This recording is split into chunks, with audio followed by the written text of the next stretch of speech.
Kinumpirma na sa wakas ng actress na si Bea Alonzo na tinapos na nila ni Dominic Roque ang kanilang relasyon at engagement. Linggo ng hapon, February 11, 2024, sa pamamagitan ng Instagram at Facebook, ibinahagi ni Bea Alonzo ang mutual decision nila ni Dominic na maghiwalay na. Sabi sa joint statement, "After much thought, consideration, and care, we have mutually decided to amicably end our engagement. It was not an easy decision. We wanted to have more time to carefully deliberate and pray about it. But there have been many speculations, questions, and insults. Unfortunately, some even confirmed our breakup without our consent, and some created ridiculous stories that had no basis and were utterly false. So we felt the need to share this announcement with great sadness for our peace of mind and our families." Matatandaang noong February 6, 2024, kinumpirma ng kaibigan nilang si Boy Abunda sa talk show nitong Fast Talk with Boy Abunda na tinapos na nina Bea at Dominic ang kanilang relasyon. Kasunod nito, sinabi ni Bea sa joint statement nila ni Dominic na sana daw ay bigyan sila ng publiko ng privacy para sa pag-move on nila sa kanilang hiwalayan. Masasakit daw na salita na kasi ang naglipa na sa social media. Anya, "Please understand that this is an extremely painful yet united decision, and we sincerely request for everyone to kindly spare us from more cruel and very hurtful words thrown on social media. We kindly request to give us the privacy we need as we navigate our future lives with respect, kindness, compassion, and dignity. Thank you for your understanding and support." Samantala, tila nagpapalamig sa kontrobersiyang actress na si Bea Alonzo matapos pumutok ang balitang hiwalay na sila ng fiancé na si Dominic Roque. Sa Instagram kahapon, February 10, 2024, nag-upload ng video sa Instagram ang isang fan group ni Bea kung saan makikitang namamasyal ang actress sa isang mall. Wala mang binanggit ang nasabing fan group kung saan ito kuha, pero ayon sa kolom ng Abante ni June Lalin, nasa Singapore nga si Bea kasama ang pamilya nito. Kasama ni Bea sa pag-iikot sa nasabing mall ang inang si Mary Ann Ranollo. Wala nang iba pang update ang fans ni Bea tungkol sa kanyang paglipat sa Singapore. Timing din ang pagpunta roon ni Bea kasama ang pamilya sa pagdiriwang ng Chinese New Year nitong nakaraang February 10, 2024. Bago sumapit ang buwan ng Pebrero, may mga bulong-bulungan na ang netizens na tila may problema sa relasyon nila Bea at Dominic. Hanggang sa kinumpirma na ito ng kaibigan nilang si Boy Abunda sa talk shows nitong Fast Talk with Boy Abunda noong nakaraang February 6, 2024. Kasunod nito ay ang kaliwat ka ng batuhan ng akusasyon ng publiko at kung ano-anong haka-haka ng netizens sa tunay na dahilan ng hiwalayan. Samantala, noong nakaraang February 8, 2024, binasag na ni Dominic ang kanyang pananahimik. Kasunod nito ang pakiusap na wala sanang hate, bashing, negative things laban kay Bea at sa kanya. Kino-question kung paano daw niya na-afford yung ganong kamahal na kondo. Kabit ba ito ng bakla o may giging factor? Ilan naman kay Dominic nangyayari yan? Ang dami din nagtatanong tungkol din sa singsing. May mga nagsasabi na peke daw. Dito totoo. Finally ay nagbigay na ng pahit si Dominic na wag i-bash si Bea. At nakakatuwa dahil maraming mga comments naman na pupuri sa kanya naging gesture. Napaka-gentleman daw at gusto pa rin daw proteksyonan ni Dominic si Bea, hindi ba? Oo. Pero may kamusta na nga kaya si Bea? Si Bea ay nasa Singapore. Kasama ang family. Yes. Naku, baka hindi ka nalang maintindihan. Pero Tito Ernie, yung pagkakasingapore. Nasa Singapore po si Bea. Kasama ang family that plays together. Alam mo, sa mga ganito namang kalungkutan, dapat talagang kasama mo pamilya. Kasi higit kanina naman ang pamilyang makakaunawa sa iyo. Ano yun, Nay? Bakasyon or trabaho? Hindi ko alam. Baka bakasyon yun. Feeling ko bakasyon. Si Dominic naman, Nay, kamusta? Ayun, ang sabi ng aking source ay obviously madalas magkulong sa kanyang condo. Si Dominic. Oo. At si Dominic ay dinadalaw ng mga parents niya, ng family niya doon. May mga kaibigan din si Dominic na tumatawag sa kanya para siya ay i-console, para siya ay imbitahan lumabas, para somehow makalimot. Diba? Pero yung iba hindi niya pinagbibigyan. Yung iba pinagbibigyan niya. Ay, Nay, nabanggit mo yung condo. Naku, Diyos ko, di ba kalat na kalat ngayon sa social media yung tungkol dyan sa condo na yan. Na kino-question kung paano daw niya na-afford. Yung ganun kamahal na condo. Oo nga, parang ano naman daw ang kapasidad ni Dominic na makapagpundar o makapag-invest o makabili ng condo unit. Oo. At yun nga, itinuturo daw ang isang politiko. Daw? Oo. At hindi raw ito nakapangalan kay Dominic. Sa iba raw nakapangalan o nakatitulo ang condo. Oo. Tapos meron din naman tayong nakausap ang sinasabi, hindi naman talaga kay Dominic nakapangalan ng condo. Kasi inuupahan niya ito. Kasi kung matatandaan ko, nung panahon ng pandemya na nag-video call pa kami ni Dominic, nakita niya sa akin yung bahay niya. Yung interior pala ng condo. Minsan nag-uopisina na rin siya doon kasi doon sa mga nakataas ang kilay at naghahanap kung anong pinagkakabala ni Dominic. Since yung iba, kino-question ba't hindi naman siya aktibo sa pag-arte. Ang pinagkakabalahan po niya ay ang kanyang production house. Meron po siyang production house na kino-commission ng mga brands para gumawa ng AVP o audiovisual presentation. Katulad ng parang something like Lakbay Kalikasan. Pinakita pa sa akin ni Dominic yun. Yun yung mga ginagawa nila na sila mismo nagpupunta sa mga nature. Para ipagmalaki, ipagbunyi at kung paano mapapangalagaan ang kalikasan. Yun, isa lang yun. Hindi lang naman yung mga AVP ang ginagawa nila. May mga digital ads din silang ginagawa. So talaga na yung legit na production house. So nag-produce talaga ng mga pang social media, pang mga digital na requirements. Diba? Malaki din kita dun.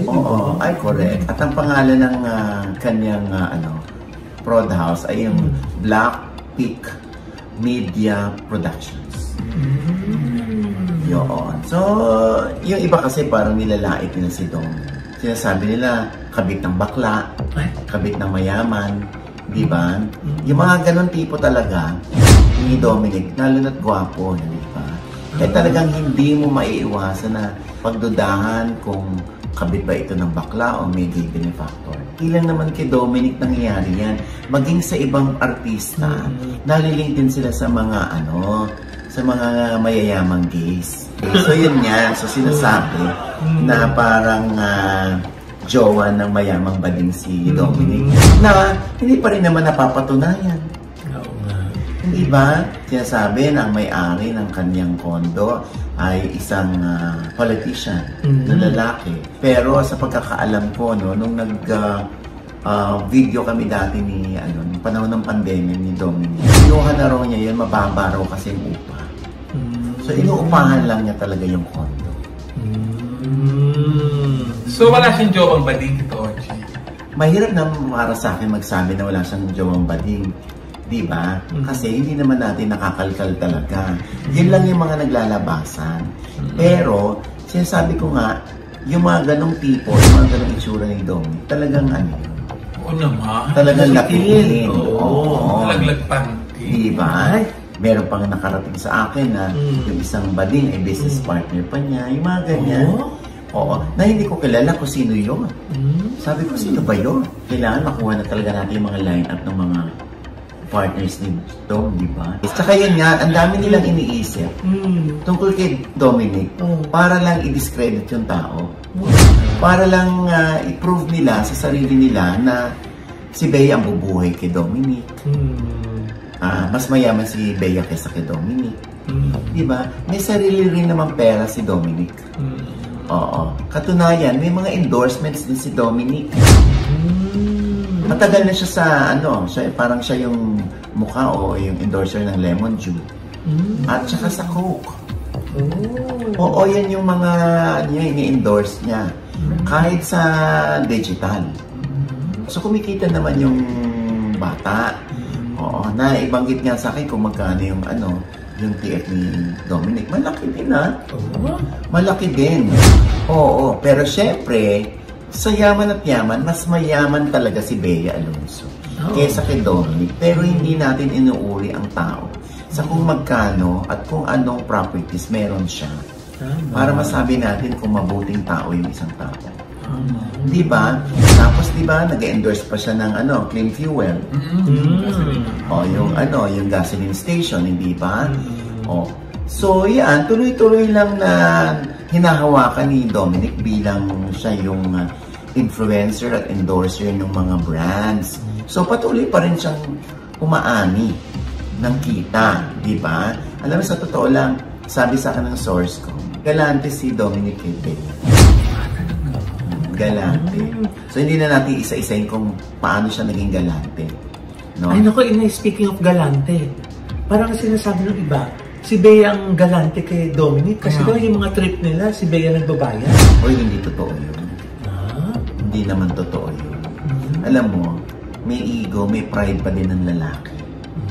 Di ba? Alam mo, may mga ganyan, Porque, syempre, si Dominic, alam naman niya na status man ang pinag-uusapan. Alam niya mas mataas si Bea. Di ba? Pero sa lalaki kasi, pag meron kang nobyang gano'n, di ba? Parang mas pinatutunayan sa kanya na hindi ako after sa yaman mo. Kaya nga willing si Dominic pumirma ng prenup eh. Oo eh. Tsaka yung Japan trip nila itong huli, sponsored trip yun. Kaya binabanggit nila yung nag-sponsor sa kanila. Kasi pinopromote nung company yung kanilang travel agency. May pa-promote din sa atin. Trajet. Pasensya na. Trajet ang natin. Mahusay. Yes, Trajet. Pag magpupuriakit, magja-Japan kayo. Anyway. Japan, Trajet. International Tours and Travel. Yes. Ayun naman pala, sponsored naman pala yung kanilang Japan trip. And ang dami din nagtatanong tungkol din sa Sing-Sing. May mga nagsasabi na peke daw. Di daw totoo. Tatanggapin ba naman ni Bea kung di totoo? Alam mo, gano'n naman talaga yung ibang tao, no? Pag tinuldo ka na nila, yung kapasidad ng lalaki na makapambuhay ng isang babae, talagang hahanapan nila at padadapain talaga nila para lang patunayan na hindi sila nagkakamali ng opinion na mahirap nga yung bata. Pero yung Sing-Sing na yun, hindi yung peke. According to my source, sabi. Di ba pinasoli daw ni Bea? Oo. Yung Sing-Sing. Oo. Ito hindi naman talaga direktang nakarating kay Dominic na solo. Hindi ko lang alam kung nasan yung Sing-Sing. Pero yung Sing-Sing na yun, alam ko magkano. Magkano yung Sing-Sing? Milyon. 1 million? 2 million? 3 million pesos. Oh my God! That's according to my source. Kung nakikinig lang naman sa kwento. Ako, more than 2 carats yun. Oo. Sabi ng source ko, galante si Dominic. And even to his family, galante daw si Dominic. At ito ngayon na nag-uusap tayo. Mahal pa rin Dominic si Bea. Baka kaya ganun yung post niya. Na huwag niya i-bash si Bea. Grabe siya magmahal. Diba? Parang ako daw. So, dyan napansin ko lamang, ang dami niya sinabi kay Dominic. Parang wala namang problema kay Dominic. Ibig niyo sabihin, kay Bea may problema. Parang walang masama kay Dominic. Don't put words into my mouth. Parang sa napag-usapan lang natin, parang ang kaganda ng mga... Siya po ang may sinasabi. Hindi naman, naitanong ko lang naman, baka kay... Gusto kong hirap magsalita. Problema. Sige, kaya mo yan. Kay Dominic Kaya mo yan. Alam mo, pareho sila, magkabilang kampo. Kasi, yun nga sinasabi ko, hanggat hindi nagsasalita yung dalawa, ay patuloy na magkikreate o hahanap ng dahilan yung mga tao para i-justify kung bakit sila naghiwalay. Pero ang nakakatuwa na kung maraming tao yung naghahanap ng butas kung bakit sila naghiwalay, ang dami ding mga, lalo na sa show business, na mga colleagues nila, di ba, na nakakausap natin na hoping, gusto nila sana magkabalikan, matuloy ang kasal, di ba? Kaya ito nga nakakaloka. So, si Bea, kay Dominic, di ba, meron naman tayo nabasa, di ba, na si Bea daw, sa blind item lang, talagang hulang-hula nila Si Bea daw ay na-fall out kay Dominic dahil na-fall daw sa kaibigan. Oo. Tapos si Dominic naman, nililink sa mga bading. Oo. Diyos ko, di ba?